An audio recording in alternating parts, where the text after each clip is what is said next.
If you liked the video, remember to like, comment, and sub. I've also made a Discord server. If you want to join, check the description for a link. Remakes and remasters. A blessing and a curse. You know what gaming concept feels like it has solidified its spot in the shared psyche of this space at the moment? Remakes and remasters. At the time of writing this video, people have just gotten a taste of two of the highest quality remakes of our time, Resident Evil 4 remake and the Dead Space remake. So I thought to myself, what better time to talk about the topic than right now? Firstly, however, we need to establish a few very simple terms and definitions here, so that we can make sure myself, who's making this video, and you who will be watching it, are working off the same understanding of the words being used in the discussion at hand. Let us start with remasters. A remaster is an improvement in the visuals of a game without interfering with its other aspects to any real degree. Sometimes, it may include some small amount of additional content or have the DLC packaged in.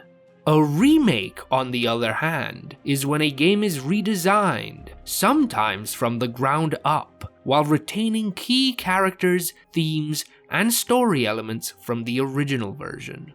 I will also cover one last term, that being a reboot. A reboot is when a new game is made with a fresh storyline that carries some basic elements of the original game. We will not be talking about reboots in this video, as I think it best to keep it focused on remakes and remasters, since they will provide more than enough to discuss on their own. So what do I feel about remakes and remasters? You might expect me to tear into them with a savage fury and little regard, as has been my style in a few more contentious topics I have covered in previous videos. But for once, I cannot do that. You see, I find myself very much torn when it comes to this topic. I can, off the top of my head, think of examples and arguments both in favor of remakes/remasters and against them. It is the fact that I am of two minds about this idea that drove me to even make the video. I want to, more for myself than for you, parse my thoughts and try to put them in a form where I can myself really come to an understanding of where I stand. I know, a nuanced opinion? On YouTube? What sort of upside-down mirror dimension have you stumbled into today? Well, no more beating around the bush. Let's dive headfirst into exactly why I believe that remakes and remasters are both a blessing and a curse. The defense of accessibility. I think the first, and arguably one of the most important aspects to touch upon, is accessibility and games preservation. Now, gaming as a medium has been around for a long time now. Regardless of whether you would argue it started in the 1970s with Pong, or even further back in 1958, when physicist William Higginbotham created what some consider to be the first ever video game. I think no matter what, we can all agree that as a medium there is now a wealth of history to it, with many different generations of platforms and games to talk about and play. Of course, there are new people coming into the space for the first time every single moment of every day. People who may very well have never been around when a game or series was released, who thus never owned that original hardware, and will never have been able to experience certain games in any other way than emulation, which isn't even accessible to those without a PC good enough to run an emulator in a stable state. I think you and I could agree that this is one of the few cases where remasters are more easily justifiable as a product, when the purpose of said remaster is to allow those who never experienced a game to play it easily on modern hardware that they have access to.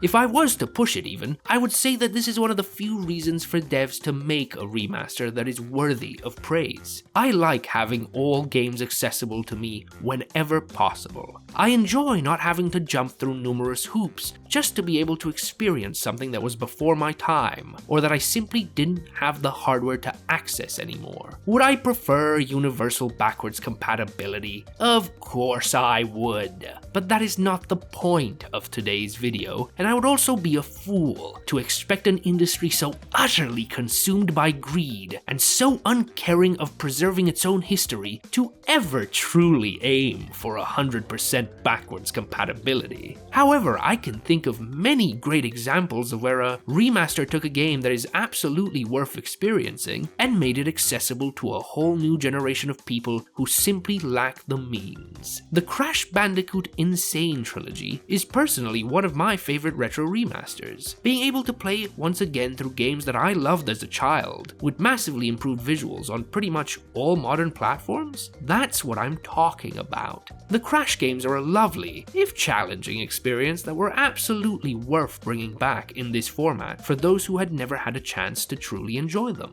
In the same vein, one can look at Spyro Reignited trilogy with the same outlook. A bunch of really lovely games that I was personally very attached to as a child, all being given new life for generations that may have completely missed them, with beautifully revamped visuals. These are two series and remasters that I felt were completely worth my purchase, even as someone who had played all of the original games in these series, as the visual improvements were clearly made with effort, and for the most part, the games managed to perfectly preserve the formulas that made them fun so many years before. Of course, I couldn't talk about bringing classics back to the modern age without mentioning maybe my favorite remaster of all time.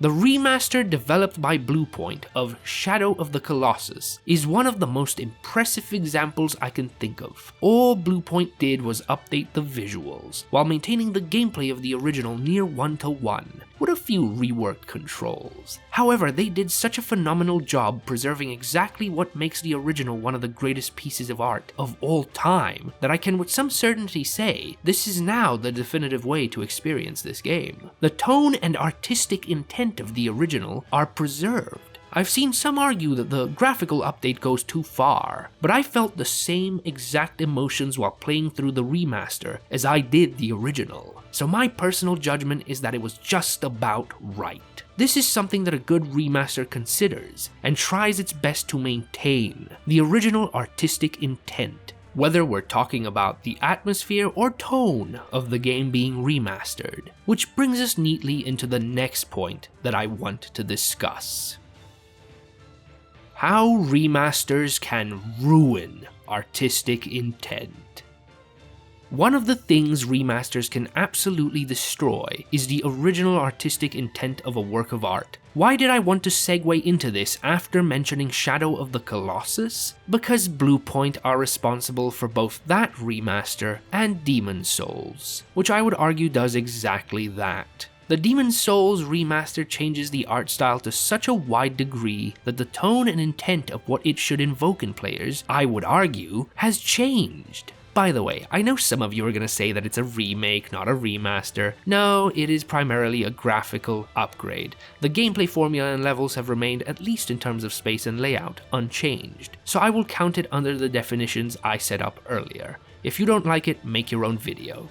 For example, the choices to dramatically change the look and tone of Boletaria completely alter what I felt when I first saw it. The architecture of the original game's design was a deliberate choice by the devs at FromSoft, and I have to wonder if changing something like that so drastically isn't taking something away from the original experience. I do not believe that in a remaster liberties of that kind should be taken, as they often do more harm than good and completely damage what for some might be their first ever experience of a game. However, they went further with this when it comes to Demon's Souls. What most people who have not played the remaster don't realize is that the soundtrack has also been changed and remixed.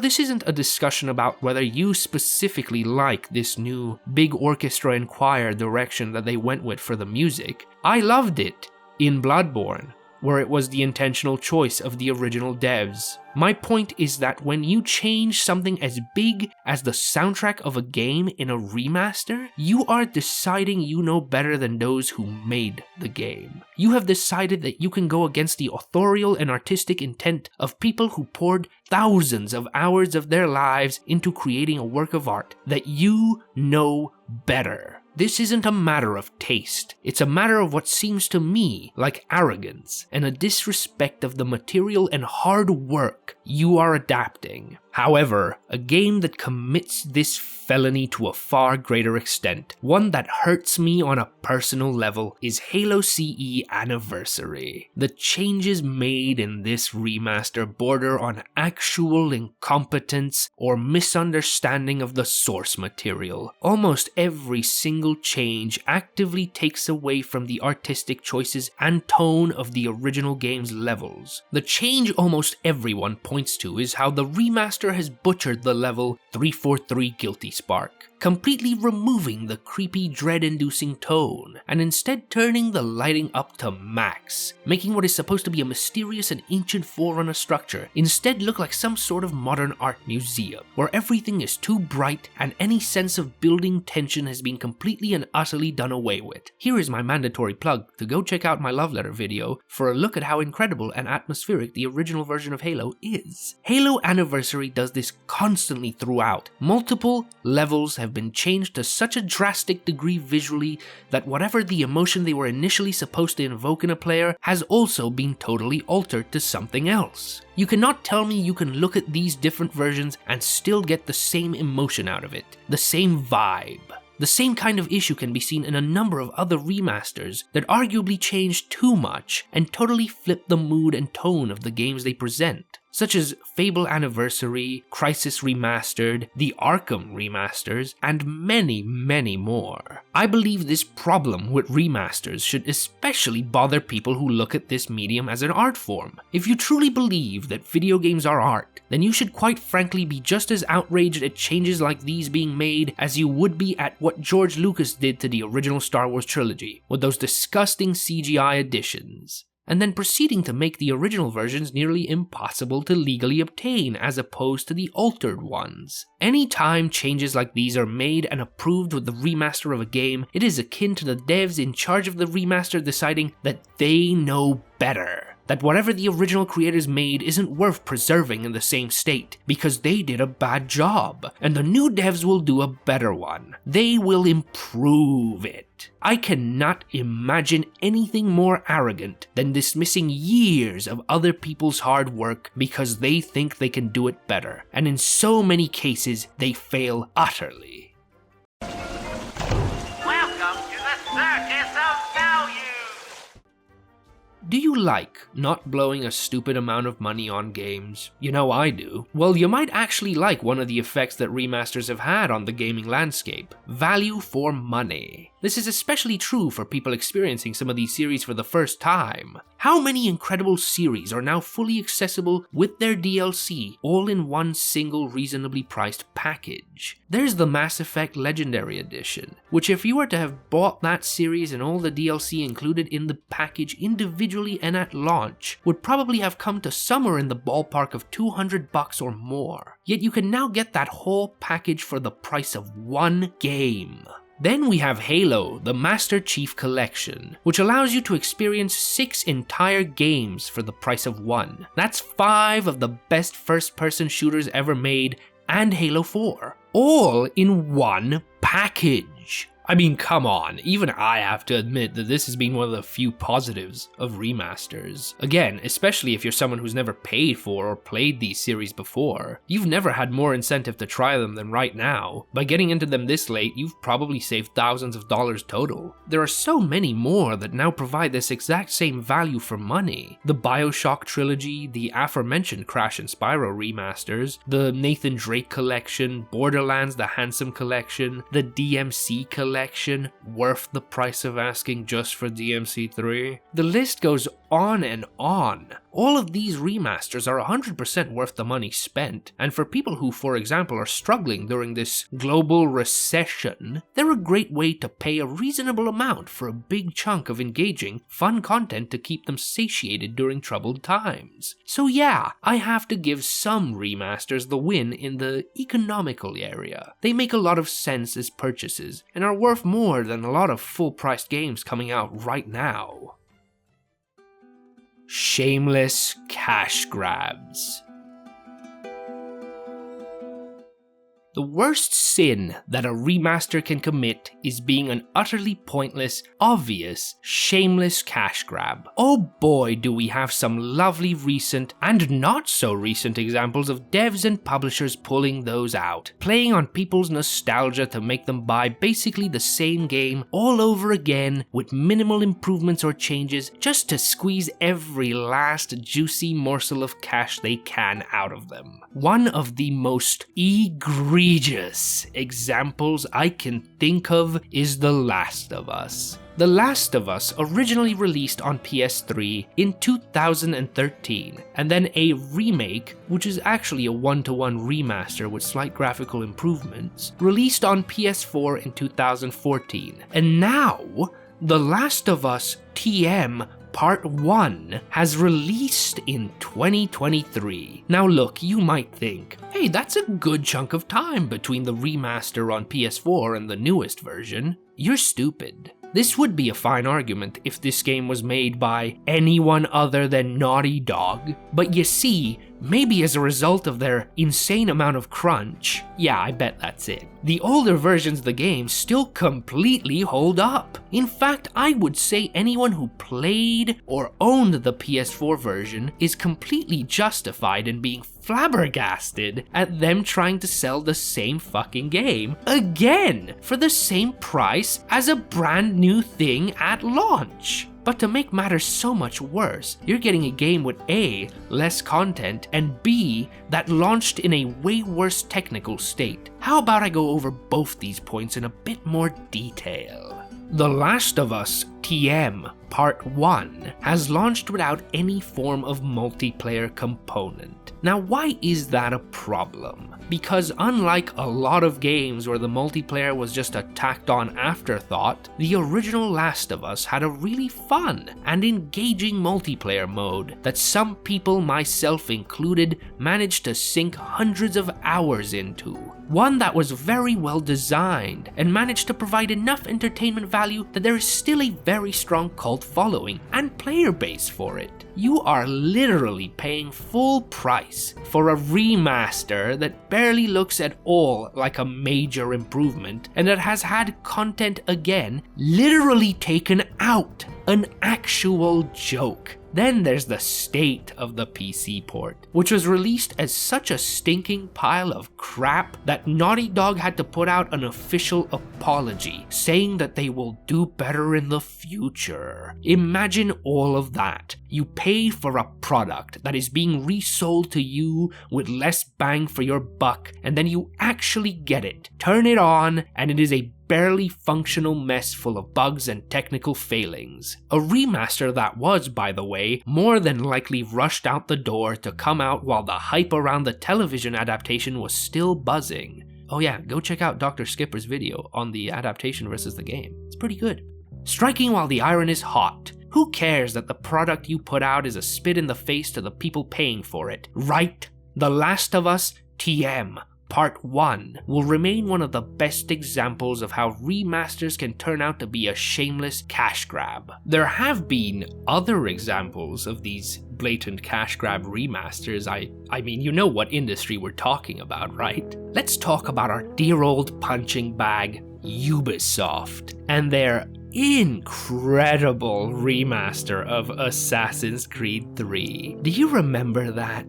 'Cause I do. They somehow followed up the Ezio collection, which for someone who hadn't played the Ezio games, I do view as a good value package, with a release of 3 that was visually a downgrade in just about every single way imaginable. like such a downgrade that the characters suddenly looked like melted plastic, and the lighting in almost every single scene and section was 10 times worse and less atmospheric, while also pulling a Last of Us before Last of Us ever had the chance, and stripping out the multiplayer from it and the games in the Ezio collection that once had that component. Well, I suppose Ubisoft didn't want to feel left out when it comes to terrible practices, so they had to jump on the wagon and show the rest of us how to properly make a terrible cash grab. Everyone say, "Thank you, Ubisoft." Now, as you may well know from previous videos, wink wink, wherever Ubisoft goes, Activision follows. So do you guys remember those incredibly necessary remasters of Modern Warfare 1 and 2? Yeah, the ones that were bundled up as pre-order exclusives with other full-priced Call of Duty games before they became standalone products. Both slightly improved the visuals of games that held up just fine and weren't even that old. Games that were still accessible to anyone with a half-decent PC to boot. Games that absolutely didn't require being sold again to people who had probably played them considering their nearly mythical status. Of course, MW2 Remastered also pulled The Last of Us and removed the multiplayer from its re-release. Yup, multiplayer. Only the reason 80% of people even buy a COD game for.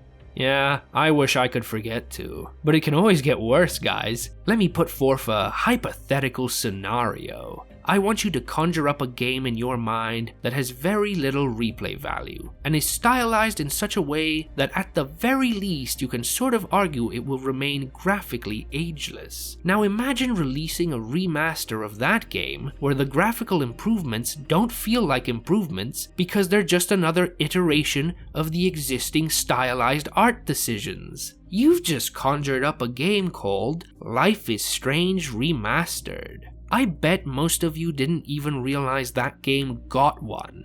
It did. It's just as flaccid and pointless as you'd expect. Life is Strange, whether you enjoyed it or hated it, had a very strong art style and art direction. It didn't age almost at all in that regard, because stylized games rarely do. So remastering it felt like quite literally nothing more than Square Enix trying to shamelessly get some more cash out of a game with a recognizable name. Still, you know me, I'm a rambunctious rascal, aren't I? So I did save my rant about the worst example in existence of a cash grab remaster for last. Are you ready? Is the anticipation killing you? If you smell what the Rock is cooking. Wait, no, wrong bit. Sorry. Grand Theft Auto, the trilogy, the definitive edition. What a goddamn mouthful. You know what it isn't? Good. Like, at all. It might be one of the worst things I have ever seen done to not just one game, but 3 of them. GTA 3, Vice City, and San Andreas, 3 classics of the PS2 era, completely and utterly butchered. Their visuals ruined to a degree where the art style has seemingly been removed as opposed to improved upon. 3 of Rockstar's most respected legendary games shoveled off to Grove Street Games, a developer primarily known for making iOS and Android ports of existing Rockstar franchises. Can you even truly blame Grove Street for how much of a failure these remasters ended up being? I mean, they had never had to handle a project of this scale or ambition hefted upon them, but with Take-Two being the greedy bastards that they are, instead of giving a project of this scale to a more expensive studio that could for sure handle it, they let the mobile game developer struggle. Lo and behold, the result is what we got. Another soulless product made for no other purpose than to wring as much cash as they can out of games that they know people loved and have remained special in their hearts. But wait, there's more. Remember how the original versions of the games were removed from storefronts almost immediately? So that the only way you could now play these games was through this butchered, pathetic pantomime version that Take-Two had dragged kicking and screaming prematurely from the womb. You'll probably have noticed at this point that this section is very, very long and provides us with a massive amount of examples of why so many people these days have grown to carry quite the negative outlook when it comes to remasters. Is it any wonder why I find myself so conflicted? Why I had to make this whopper-sized video just to parse my own thoughts out and figure out where I stand on the topic? Well, I think we've spoken about remasters enough. The Capcom Method. There was a lot to say about remasters, but I think it's time we now move on to remakes. Now I have to say ahead of time, I do see remakes and remasters as quite different things, especially after how long I've spent contemplating the merits and failings of both, so I want you to try and look at them in the same way in the following section of this video, because quite frankly I feel like they both suffer from very different defects and advantages than one another. I want to first and foremost start by talking about one game publisher's remakes specifically. You already know who I'm talking about because the chapter heading spoiled it for you. Capcom have arguably been the foremost example of how to do good remakes consistently. Now I have always to varying degrees enjoyed the Resident Evil franchise. I think there are a lot of really strong games in that series and a few duds here and there, but it is one of the very few long-running franchises, which you know I usually despise from previous videos, that constantly attempts to mix up the formula and experiment with its gameplay throughout releases. This is never more apparent than with the differences between Resident Evil 2 and 3 and their respective remakes. Personally, I am not the biggest fan of the Resi 3 remake because it does feel like the weakest that they've put out and even cuts out content from the original game, like the cemetery, factory, and clock tower. But to me at this point, Remake 2 is the definitive way to play Resi 2. I simply feel like Capcom have done such an incredible job with Remake 2 that even for someone like me, who plays a ton of games way older than myself, I just can't go back to the tank controls fixed camera angle version of 1998. They took these games that they had made in the past and didn't just cheaply with no effort throw them back together again with a sheen of new paint to take advantage of nostalgic feelings. No, they legitimately did their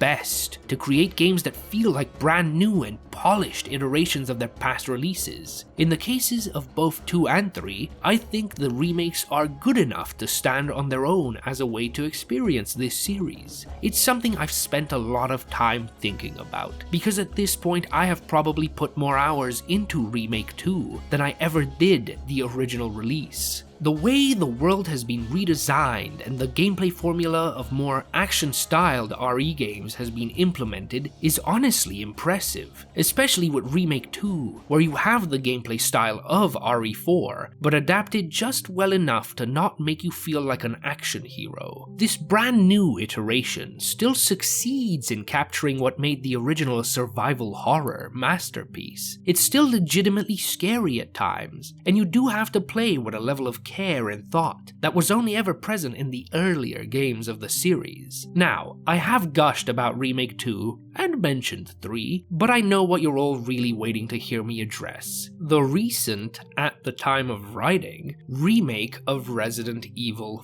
4. The original is to this day probably my favorite entry into the franchise. The way it at the time completely redefined the genre and freshened up a formula that was slowly getting more and more overdone and old really left the younger me impressed. Its effect on the entire genre was so grand that it inspired one of my other favorite series, Dead Space, and even directly led to the creation of Devil May Cry as we know it. So you can bet that when they announced they were remaking this cultural touchstone game, I was somewhat on the fence about it. I couldn't help but worry that they would completely mess up something that I held in the highest regard in terms of this medium and the fun it can create. I am happy to say, after sinking a good chunk of time into the remake now, it does not fumble the bag. In fact, it's just as fun as I remember 4 being. I have been loving pretty much every moment I've spent playing it. It looks incredible. The changes for the most part are not too egregious to the point where they ruin anything, and I have nothing but praise. I will say the voice acting is a bit on the meh side, but you can't win them all. So, Capcom have honestly succeeded at remaining a beacon of hope when it comes to remakes, and setting an example of how to do them well. It's honestly refreshing to see a publisher doing a good job at something, not ruining it in the constant hunger for more money. If Capcom continues putting out remakes of this quality and care, then there'll always be at least some reason to be in favor of remakes as a concept. Because if Capcom can do this good of a job at them, then at least a few other devs are going to manage as well, right? A new definitive experience? Oh yeah, here comes a hot take. This one is gonna ruffle some feathers. Not only have a few other devs managed to replicate what Capcom has, I believe there are a few examples of where a remake for me will have completely replaced the original game it is based on, in terms of the definitive way to experience that game from now on. Oh yeah, I can feel the vitriol rising up in some of you. Quickly, run to the comments section and feed some sweet engagement, while I proceed to explain to you exactly why I have come to this conclusion. There are quite a few examples I want to touch upon when it comes to remakes that are now to me the definitive way to experience those games. We'll start with the one that at the time of writing has yet to fully release, but which I have gotten to play a section of. The System Shock remake. Now, anyone who knows me will tell you that I am a massive immersive sim fan. Hell, one of my favorite videos I ever made was about Dishonored. System Shock as a series, but especially 2, holds a special place in my soul. They were the first games I ever played that people would class as part of the immersive sim genre. They really shaped me in what some of the most important elements I look for in games have become in my mind. So when I tell you that System Shock 1 has aged like hot dog doo-doo in the desert sun, I want you to understand that I am saying this with all the love possible for these games. But it has. It is now a slog to play the first game. The second has held up a lot better, fortunately. Well, I recently decided to try out the demo of the System Shock remake, which is accessible to every single one of you on Steam. All I can say is that if the rest of the game is remade to this level of quality, it will become my preferred way to experience it. It removes all of the incredibly outdated gameplay mechanics that keep me from being able to fully enjoy going back to the original, and it has honestly managed to capture what I think is a very effective, modern graphical iteration of what gives the original a unique and memorable atmosphere and tone. I am excited for the future of this remake, which isn't something I ever thought I'd find myself saying, but you've heard it here and now. Okay, so that's an example of something that at the time of writing isn't even fully out yet, so you might think, this guy is clutching at straws. What remakes could possibly be better than the originals? Well fine, how about I hit you with some that you can go out and play right now? Well, right off the bat, 2 of my favorite games of all time got remade to pretty much perfection and bundled together. Yeah, you might have heard of these 2, Tony Hawk Pro Skater 1+2. I sunk an atrocious amount of hours into the early entries of this series back on the PlayStation, and when I heard they were remaking 1 and 2, I was, being my cynical self, mortified at how they would butcher another thing I loved to yoink a few more pennies from my pockets. To my surprise, I have put just as much time into the remakes and have had an absolute blast all over again.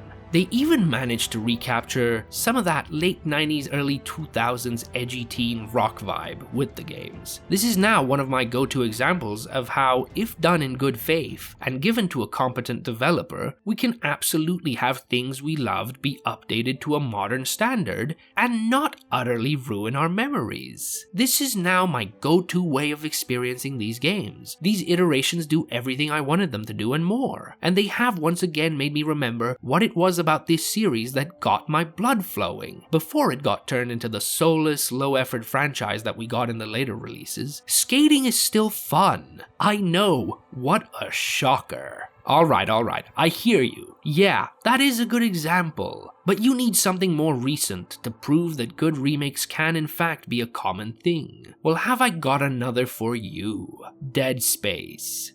Yes, that was a full stop after that. As I mentioned earlier, I love this series. To me, Dead Space 1 and 2 were the logical next place to take the formula popularized in RE4, and they nailed it back then. So, if I really like those games, how can I possibly claim that the remake of 1 is now the definitive way to play it? Well, because other than the voice acting, and some characters being more bland now, we seeing a running theme there? It is an improvement on the first game in just about every way. Obviously there are the visuals, which let me say, the first game already aged like fine wine, so making a version that somehow looks even better, yeah, they knocked that part out of the park. But most importantly to me, Isaac is now a character in the first game, not just a creepy mute who goes around doing whatever people tell him to without so much as a word added to the conversation. Honestly, I wasn't sure I was going to like this. However, now it feels like he is more a cohesive character between this game and Dead Space 2. And I feel like I just can't go back to an Isaac lacking all this character. Stomping around the Ishimura just wouldn't be the same without him chiming in with complaints and sci-fi techno babble now and then. Is the game in every way better than the original? No, of course not. But if you ask me to replay one of them again at this point, I think I would legitimately go with the remake. So that tells me there's something there, even if I can't quite put it into words yet,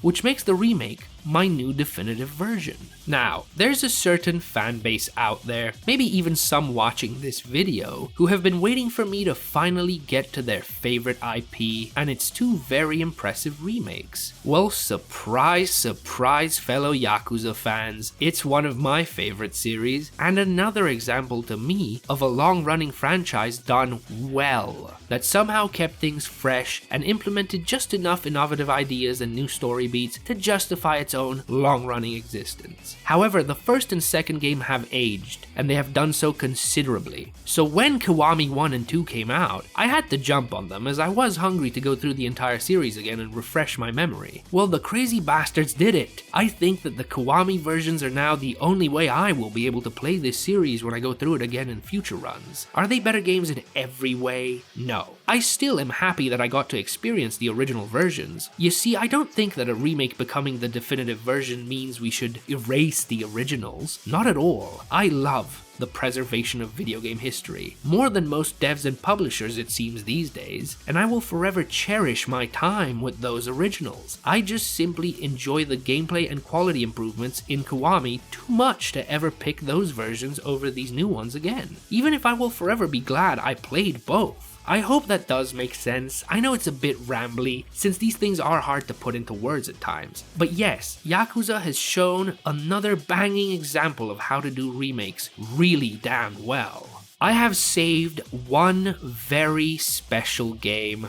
for last. Why have I done this? Because it is my favorite remake of all time.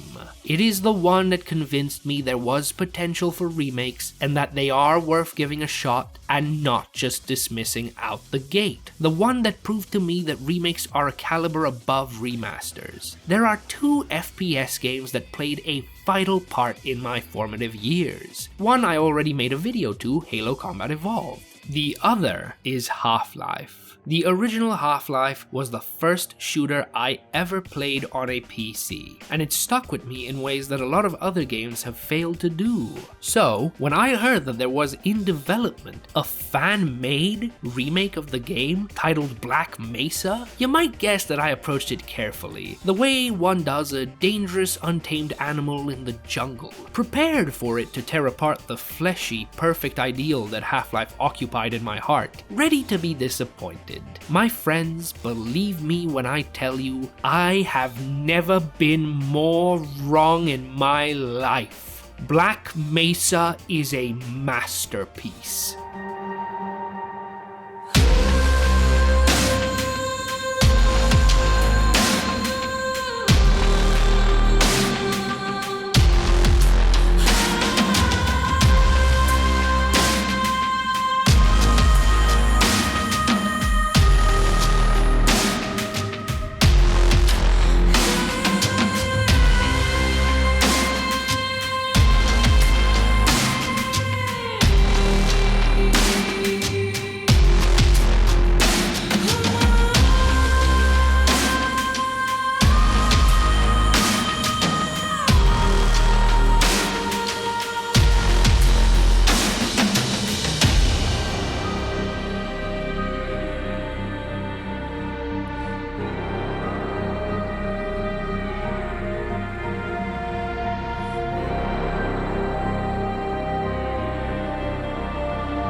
Let me ask you something. Do you have that one game experience that you had as a child which has over time been deified in your mind to a degree where the version in your head is potentially way greater than the actual experience of the game you played was? That is where Half-Life stood in my mind. I actually had not replayed the first game since Half-Life 2 released, and I went through both as a way to fully experience what there was of the series at the time. So my memory of my childhood experiences with the original remained completely uncorrupted by any sort of sobering reality. I know now, having replayed the original recently, that while I still love it to bits, and for its time it remains one of the greatest FPS ever made, my idealized version in my head was something else entirely. So what would you say if I tell you that when I played Black Mesa for the first time, and I waited until all of it was out, including Zen, Black Mesa ended up being the Half-Life that my nostalgic memories remembered it as? It is not just solely the definitive way to play the game now, it is such a massive improvement that I honestly would say if faced with getting into the series for the first time, you don't need to play the original anymore. Yeah, blasphemy, I know. I don't care. Black Mesa is a definitive version just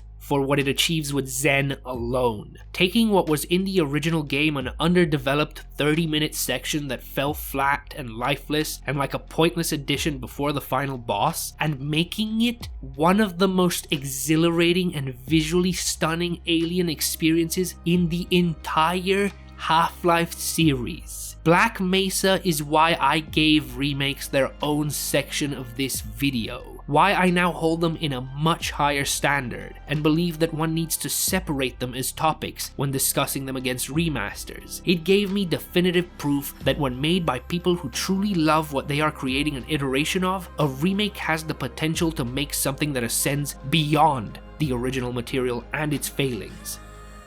The Death of Originality.